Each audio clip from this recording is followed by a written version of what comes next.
Muy buenas noches, este es Ángulo 21, el programa del deporte de la Ciudad de México. Yo soy Ricardo Magallán, él es Toño Vargas, ¿no?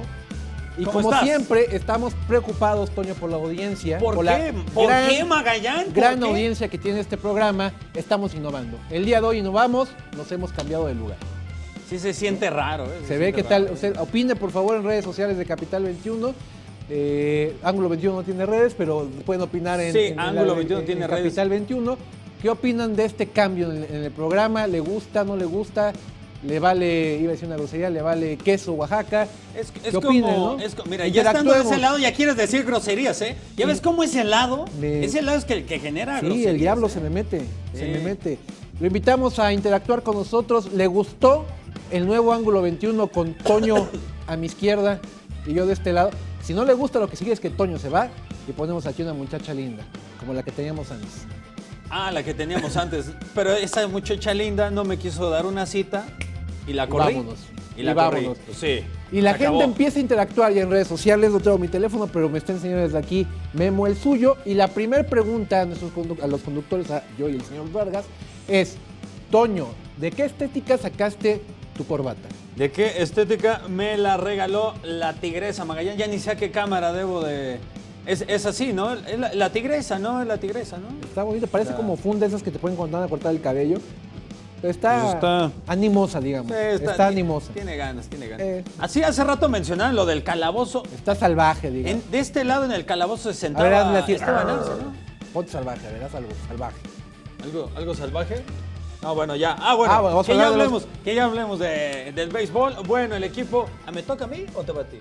Bueno, empieza. El equipo de los Diablos Rojos del México se llevaron la victoria en jugada de fly elevado en pisa y corre 5 carreras a 4. Todo arrancó en el Fray Nano ayer, el tercero y el último de la serie. Mi querido Magallán, primero iba ganando el equipo de los clásico, Tigres. ¿no? Ajá, el Guerra Civil. Sí, la ex guerra civil. Ajá. 2 carreras a 0, pero en la misma entrada, pero en la parte subterránea, un rally de 4 carreras gracias a los maderos de Emanuel Ávila, de Carlos Ureña y también de Ricardo Valenzuela. Le dieron la voltereta. En la sexta entrada se empató, pero como ya lo dije, en la parte subterránea, el noveno rollo, con fly elevado de Alfonso García, llegaba Jesús Amezcua para darle la voltereta. 5 carreras a 0. Jesús Favela le daba la voltereta. 5 carreras a 4. Sácame de una duda, Toño. Es pregunta seria. Yo cuando veo las imágenes de los partidos de los Diablos, ¿no? Por ejemplo, esto que estamos viendo, que supone que es un partido, digamos, de alta convocatoria. Lo primero que se me viene a la mente, me imagino que son los mismos de siempre. Como que los mismos... como si fueran los mismos amigos de siempre que van a ver siempre al mismo equipo. O sea, que no hay más. Sácame la duda. Si hay una nueva afición al béisbol. No, la verdad no veo nueva afición.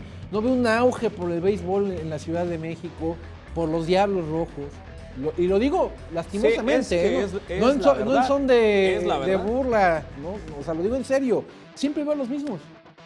Eso es lo que, tendría que hacer, en este caso, el equipo de los Diablos Rojos del México, ahora que van a cambiarse de estadio, que se supone el cambio de estadio va a ser a mediados de temporada. Al final ya decidieron que no a mitad de esta temporada, que va a ser hasta el 2018, pero son más cuestiones, al menos al norte del país. Allá sí que la afición la ves desde los niñitos, los tripones, 8, 10 años están apoyando. Acá es un poco más ya veterana la situación. Ojalá el béisbol vuelva a resurgir, porque al igual que la lucha libre, que el fútbol forman parte de la tradición, ¿no? de esta ciudad. O que no llama tanto la atención, pero la tauromaquia por ahí, por esa sanda, también. Por supuesto.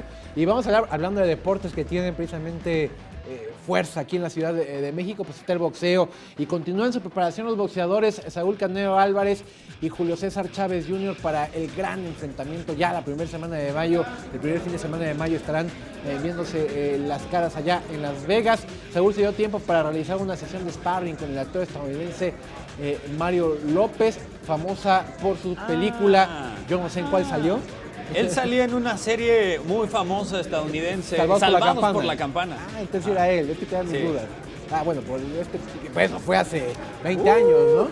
Bueno, pues con él hizo guantes el Canelo Álvarez, mientras que Chávez Jr. sigue allá, trepado en la montaña en el Estado de México, dándole duro a la cuestión física, porque sabemos que de los dos, él es el que padece más con la cuestión de dar el peso. Así que ahí está el Junior precisamente con esta ardua preparación, bien lo dices, en el tema físico en el Centro Tomí en el Estado de México. Y que acaba de declarar algo fuerte y es, por supuesto, alguien bastante acreditado de decirlo, Juan Manuel Márquez, que dijo, no sé por qué Nacho Beristain le está metiendo tanto a la altura, tanto a la condición física. Lo que va a necesitar contra el Canelo es velocidad, no tanto la condición física. Lo dice alguien que sabe de eso, Juan Manuel Márquez, que por cierto también lo ha entrenado el mismo Nacho Beristain. Por supuesto. ¿Y qué pasa con Pablo Longoria? Bueno, Paola Longoria no pudo lamentablemente conseguir esta racha de victorias, 188 consecutivas en el Campeonato Panamericano de Racquetball allá en Costa Rica, tras caer ante la estadounidense Raisic en la final de singles por parciales de 15-7, 13-15 y 11-9. Curiosamente, esta estadounidense fue la última en vencer a Paola Longoria en esta clase de certámenes. El pasado 22 de abril del 2011, en ese lapso, Longoria conquistó campeonatos nacionales, panamericanos, Juegos Centroamericanos, Panamericanos y campeonatos del mundo. Y ella fue también, esta estadounidense, recuerdo, en 2014 le quitó la racha de 152 partidos ganados al hilo, 31 títulos que había conseguido Paola Longoria y que se sentía triste, que le había quedado mal a México. Paola Longoria es de las deportistas que nunca le ha quedado mal a México, por ni supuesto. Siquiera porque de esta rancha. O sea, sí. Es una de las deportistas. Al contrario, normal. Elite Qué bueno que pierda también. En toda la historia del deporte mexicano ella tiene bien grabado su nombre en esas páginas.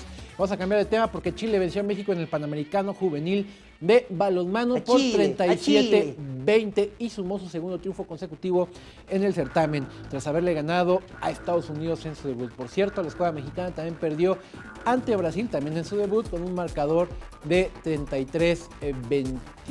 Un deporte que está todavía muy retrasado, falta organización a nivel nacional, hay como esfuerzos muy individuales en algunos puntos del país, ligas aquí mismo en la Ciudad de México, pero falta todavía más esfuerzos para que este deporte comience a tomar fuerza en nuestro país.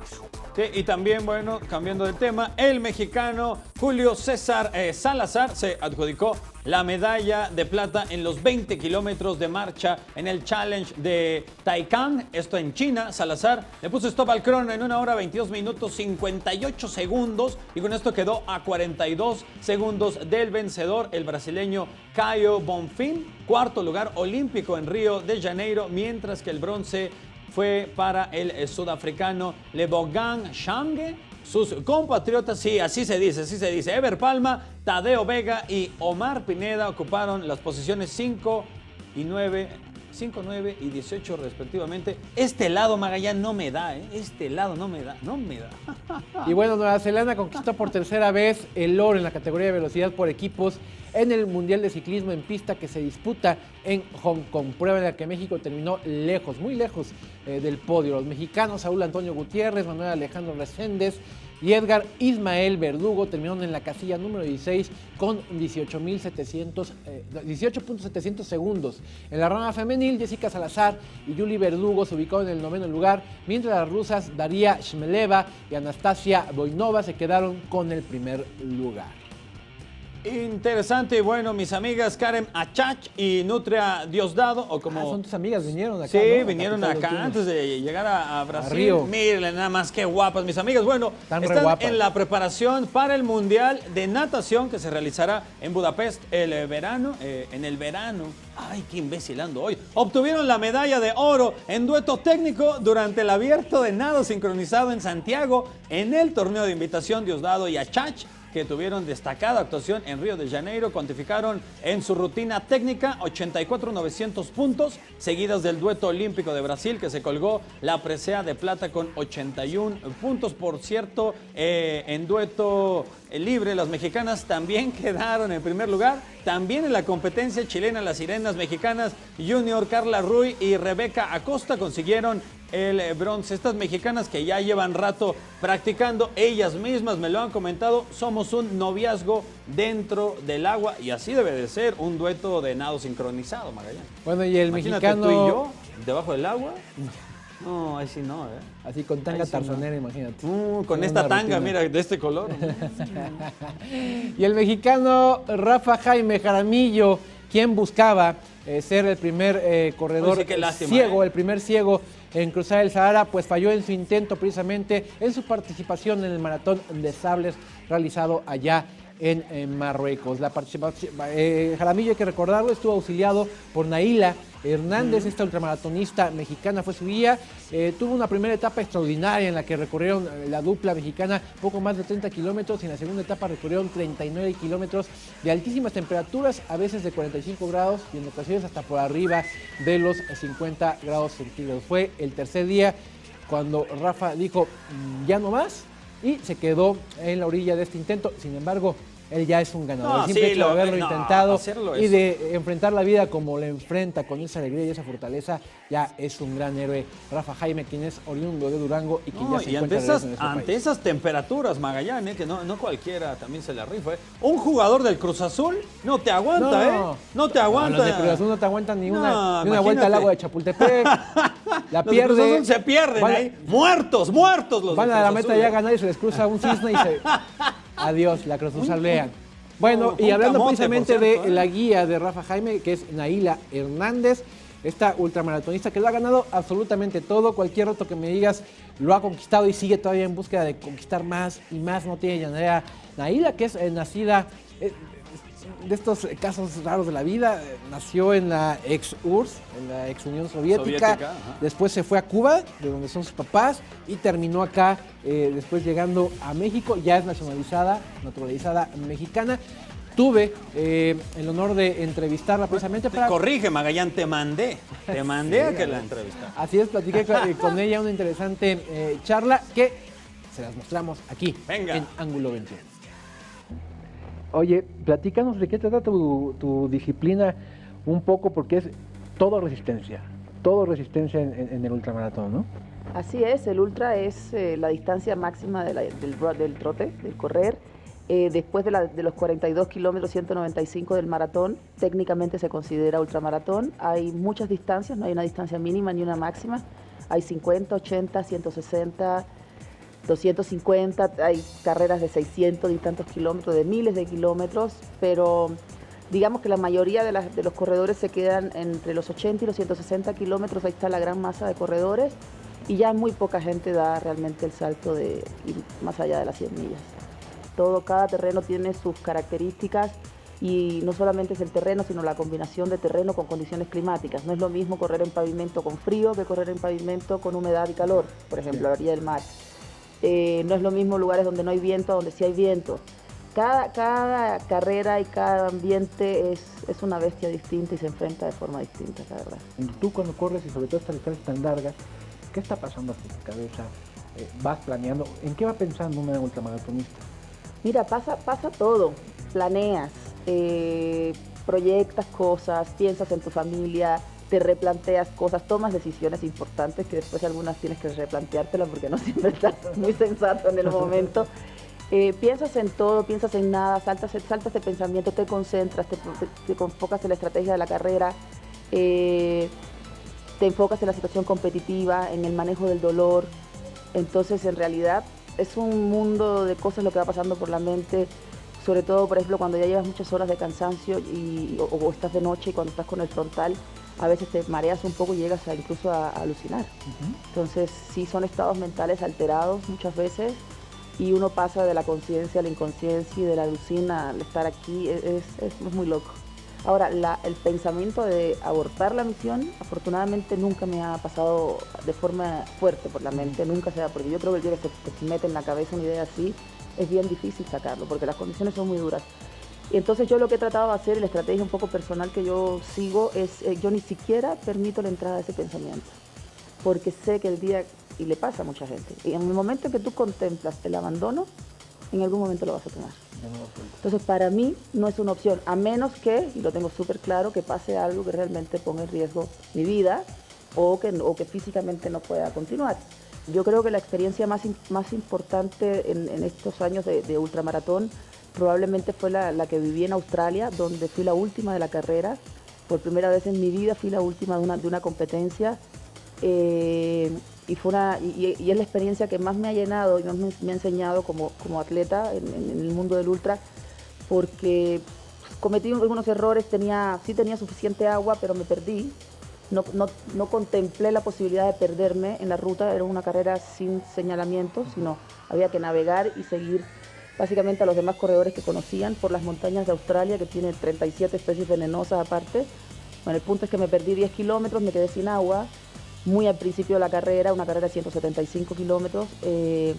Eso provocó que para cuando logré encontrar a los corredores, que me tardé muchísimo y pude por el oído buscarlos en el medio de la montaña y de los árboles, cuando logro llegar al punto de abastecimiento, pues me había deshidratado.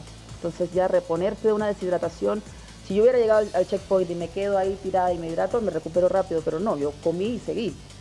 Entonces pues, obviamente ahí le exiges al cuerpo que siga trabajando cuando está con un déficit importante.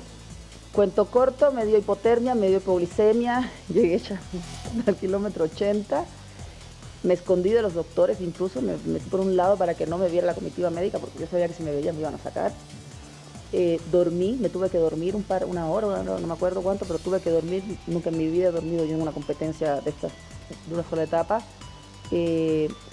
Cuando me pude levantar, tuve que caminar 12 horas, 13 horas para medio empezar a recuperarme, y cuando sale el sol al día siguiente fue que pude empezar a trotar de nuevo.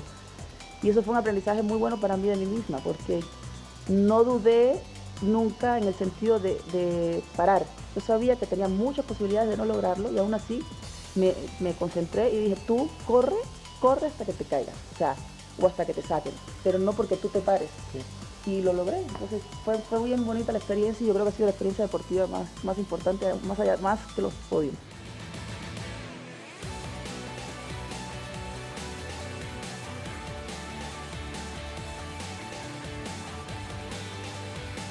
Badwater es un ícono del ultramaratón, pero lo que la hace muy muy compleja es que se corre a 50 y tantos grados todo el tiempo. Eso es el infierno. O sea, todo lo demás, eso es el infierno. Es el infierno. Pues ahí está, no se pueden perder, va a haber una segunda parte de esta entrevista. Ultramaratonista. De la ultramaratonista, no es maratonista, es ultramaratonista, de hecho, porque supera precisamente la distancia la marca, de los 42.195 kilómetros. Son distancias mucho más largas, como dice. El próximo reto que tiene Naila es en Grecia, el Espartatlón, que es una carrera bárbara, también de altas temperaturas, va sobre ese reto. Y que también, ahora que fue su cumpleaños, el 1 de abril, fueron 43 años, corrió 43 kilómetros se dio ese regalo, 43 kilómetros de recorrido. Escuchamos la historia. Alma de deportista. Digamos que empezó tarde en esto de ultramaratón, ya después de tener a sus hijos, ya con 30 y tantos años fue como se decidió, y mírala, ahí está, poniendo en alto el nombre de México. Eso va a ser una pausa, pero unos minutos y estamos de vuelta.